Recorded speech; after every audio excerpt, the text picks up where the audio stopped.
चलिए आज हम लोग एक्सेल के अंदर एक ऐसे फार्मूला का यूज करना सीखेंगे जो कि स्कूल कॉलेज सब में काफी ज्यादा यूज किया जाता है।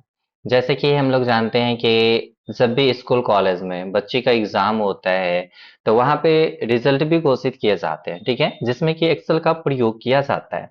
तो एक्सेल की मदद से आज हम लोग सीखने वाले हैं कि सभी स्टूडेंट्स का रिजल्ट कैसे घोषित करें।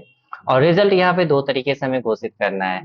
पहला पॉइंट है हमारे पास कि रिजल्ट तो हमें चाहिए, लेकिन रिजल्ट पास और फेल के कंडीशन पे चाहिए, ठीक है। दूसरा यहाँ पे हमारे पास है कि रिजल्ट हमें डिवीजन के आधार पे चाहिए।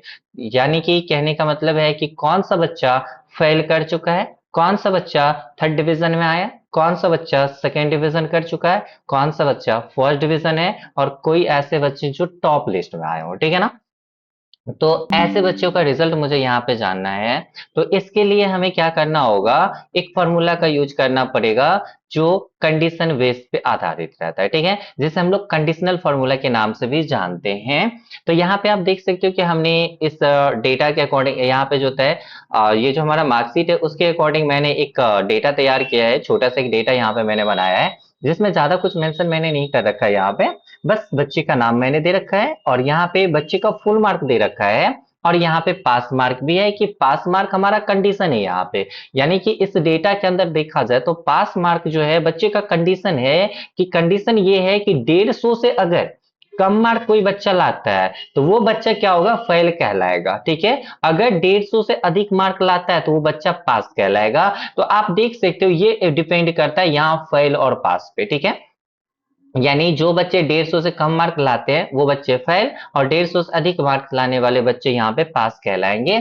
साथ ही साथ यहाँ पे हम लोग देखने वाले हैं, डिवीजन भी चेक करेंगे इसी के आधार पे, ठीक है। तो चलिए हमारे पास अटेम्प्ट मार्क है, सभी बच्चे ने जो एग्जाम दे रखा है उसका मार्कशीट हमारे पास अवेलेबल है। तो हम क्या करते हैं यहाँ पे, एक लॉजिकल फॉर्मूले यानी कंडीशनल फॉर्मूले के अकॉर्डिंग हम लोग यहाँ पे यूज करके सभी बच्चे का रिजल्ट चेक करते हैं। तो ध्यान दें, इस फॉर्मूले के लिए हमें क्या करना है, कुछ यहाँ पे जो कंडीशन रूप में काम करेगा, कौन काम करेगा, पास मार्क करेगा। तो हमें इसमें जो फॉर्मूला लगाना है, तो फॉर्मूले में क्या देना है, यहाँ पे देख सकते हैं इक्वल, क्या फॉर्मूला लगाना है, इक्वल। और इक्वल के बाद हमें पता है कि जो लॉजिकल फॉर्मूला होता है, लॉजिकल फॉर्मूला कई प्रकार के होते हैं जिसमें कि हमें इफ फॉर्मूला का यहाँ पे यूज करना है। तो मैं यहाँ पे लिखता हूँ आई एफ इफ, ठीक है।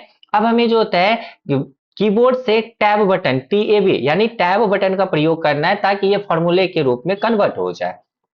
और या अब यहाँ पे आप देख रहे होंगे, तो यहाँ पे हमारे पास आ रहा है लॉजिकल टेक्स्ट, ठीक है ना। तो लॉजिकल टेक्स्ट का मतलब होता है अटेम्प्ट मार्क। आखिर इस डेटा के हिसाब से अगर हम बात करें तो लॉजिकल टेक्स्ट में क्या आएगा, हमारा अटेम्प्ट मार्क। तो अटेम्प्ट मार्क आप देख सकते हो पहले बच्चे का क्या है यहाँ पे 300, तो मैं यहाँ पे क्लिक करता हूँ 300 पे।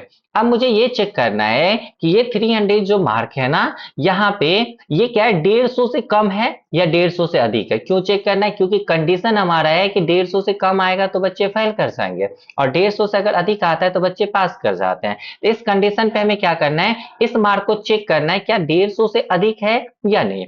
तो हमें लगाना है यहाँ पे ये वाला साइन, ठीक है। अब इसके बाद देना है लेस देन, हमने दिया।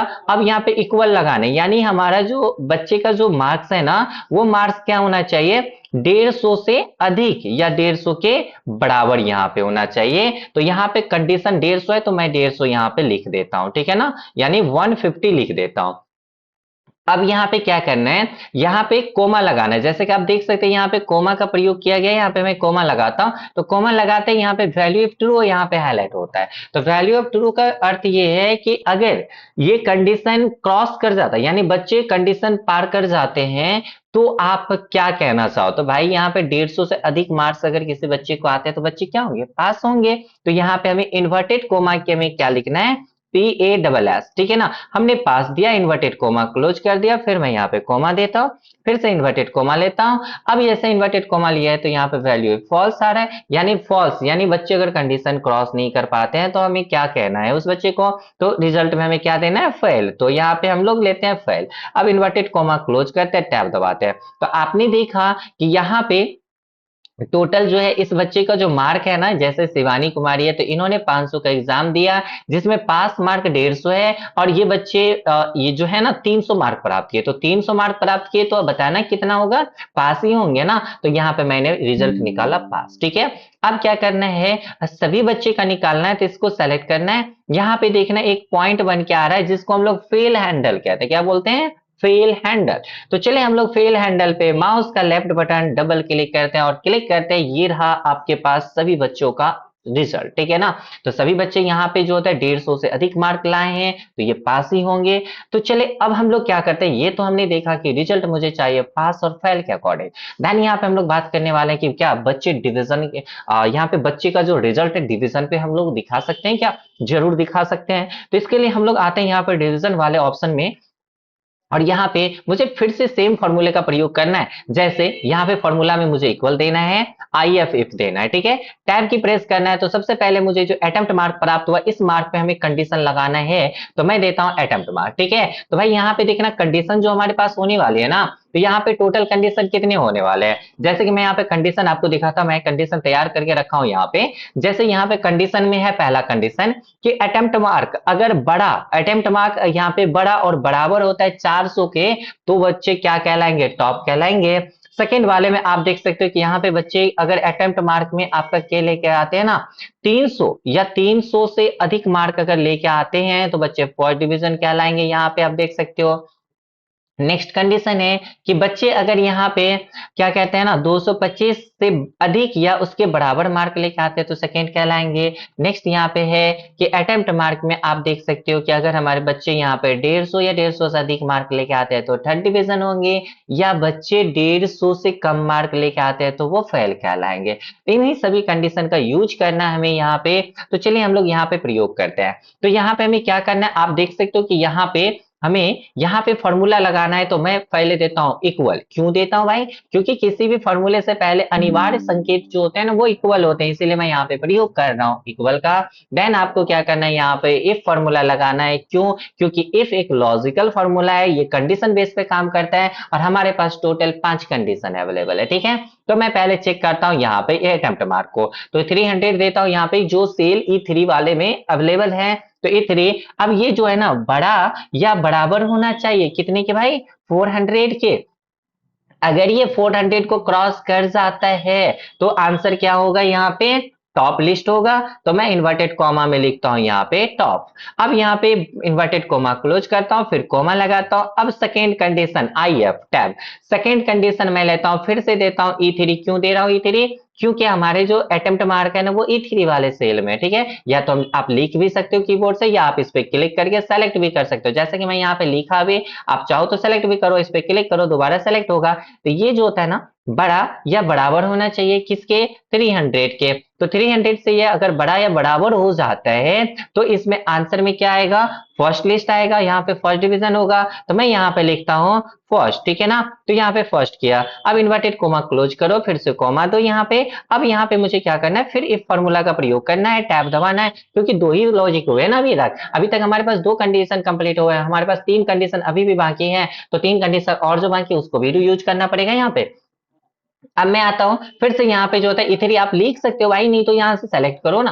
तो यहाँ पे मैं आता हूं, अब ये जो होता है ना ये भी बड़ा और बराबर होना चाहिए भाई। अब बताना यहाँ पे कितने के, 225 यानी 225 के बराबर होना चाहिए, या उससे बड़ा होना चाहिए, तभी तो ये बच्चे सेकेंड लिस्ट में आएंगे ना। तो अब यहाँ पे हमें करना है ऐसी CO एंड सेकेंड, ठीक है ना। मैंने यहाँ पे सेकेंड दिया। अब क्या करना है, यहाँ पे इन्वर्टेड कोमा क्लोज करना है, फिर कोमा लगाना है। अब ध्यान देखो यहाँ पे तीन कंडीशन हुआ, अब क्या बचा है यहाँ पे, थर्ड डिवीजन और फेल बचा है, तो मैं थर्ड भी लगाऊंगा फेल भी लगाऊंगा। तो इसके लिए मुझे क्या करना है, यहाँ पे फिर से आई एफ इफ फॉर्मूला का यूज करना है, ठीक है। इफ आई एफ इफ लगा के टैब बटन में जैसे दबाता हूं, फिर से मेरे पास सेल आते हैं, और सेल का नाम अब अटेम्प्ट मार्क हमारा क्या है, E3। तो मैं यहाँ पे E3 लेता हूं।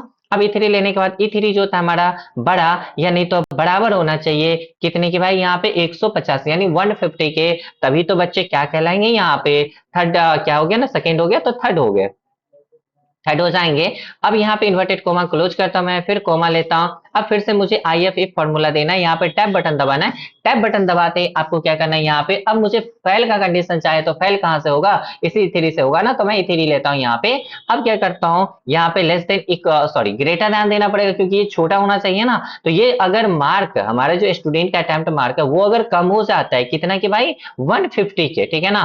तो हमें क्या करना है यहाँ पे, एक मिनट भाई, यहाँ पे मैं कुछ मिस्टेक कर रहा हूँ ना। हाँ बिल्कुल, तो यहाँ पे ये अटेम्प्ट मार्क हो गया यहाँ पे। तो अटेम्प्ट मार्क में आप दे दो यहाँ पे 150, बिल्कुल सही है। अब यहाँ पे मैं क्या करता हूँ, इन्वर्टेड 150 हो चुका है, यहाँ पे कोमा देता हूँ। अब इन्वर्टेड कोमा लेता हूँ। इन्वर्टेड कोमा में मान लो ऐसी कंडीशन आती है सिचुएशन, तो हमें क्या करना होगा, हमें फेल करना है, ठीक है। तो फेल इंडिकेट करके यहाँ पे देना। अब भाई देखो यहाँ पे मैंने टोटल कितने कंडीशन लगाया, 5 कंडीशन। एक टॉप लिस्ट का यहाँ पे देख सकते हो, टॉप लिस्ट का है, ऊपर चला गया है भाई यहाँ पे, ठीक है ना। तो यहाँ से आप देख लो फॉर्मूला बार से, एक टॉप का है एक, उसके बाद फर्स्ट का है 2, सेकेंड का है 3, उसके बाद जो होता है फोर्थ का है, यहाँ पे 4 हो गया, उसके बाद फिफ्थ का है। तो 5 कंडीशन मैंने लगाया। तो लास्ट में मुझे क्या करना ना, 5 स्मॉल ब्रैकेट क्लोज करना होगा, जितना कंडीशन उतना यहाँ पे ब्रैकेट। तो मैं लेता हूं यहाँ पे 1 2 3 4 5, मैंने फिफ्थ यहाँ पे ब्रैकेट क्लोज कर दिया। अब जैसे मैं टैब की प्रेस करता हूं तो आप देख सकते हो ये बच्चे फर्स्ट लिस्ट में आ रहे हैं। ऐसा क्यों हुआ, क्योंकि यहाँ पे आप देखो, यहाँ पे जो अटेम्प्ट मार्क है ना हमारे पास 300 है कंडीशन के हिसाब से, और 300 वाले बच्चे क्या होंगे, फर्स्ट लिस्ट। अगर इसी प्रकार से सभी बच्चे का ज्ञात करना है तो यहाँ पे फिल हैंडल पे डबल क्लिक करना। अब देखो ये बच्चे टॉप लिस्ट में आ गए, क्योंकि हमने कंडीशन क्या लगाया था यहाँ पे, यहाँ पे देखो अगर बच्चे 400 से प्लस मार्क लाते हैं तो टॉप लिस्ट कहलाएंगे, ठीक है। तो आज की वीडियो में मैंने आपको बता रखा है यहाँ पे कि अगर आप किसी भी बच्चे का एग्जाम लेते हो और एग्जाम में आपको रिजल्ट पब्लिश करना है, वो भी 2 कंडीशन पे, एक तो पहला पास फेल के कंडीशन पे, दूसरा डिवीजन के आधार पे। तो इस दोनों कंडीशन में आप इस फॉर्मूला का प्रयोग कर सकते हैं, ठीक है। अगर ये वीडियो अच्छी लगी हो तो आप लोग लाइक कमेंट सब्सक्राइब जरूर करें, और कोई भी तरह की दिक्कतें आती है तो आप कमेंट में जरूर क्वेश्चन पूछे। Thank you.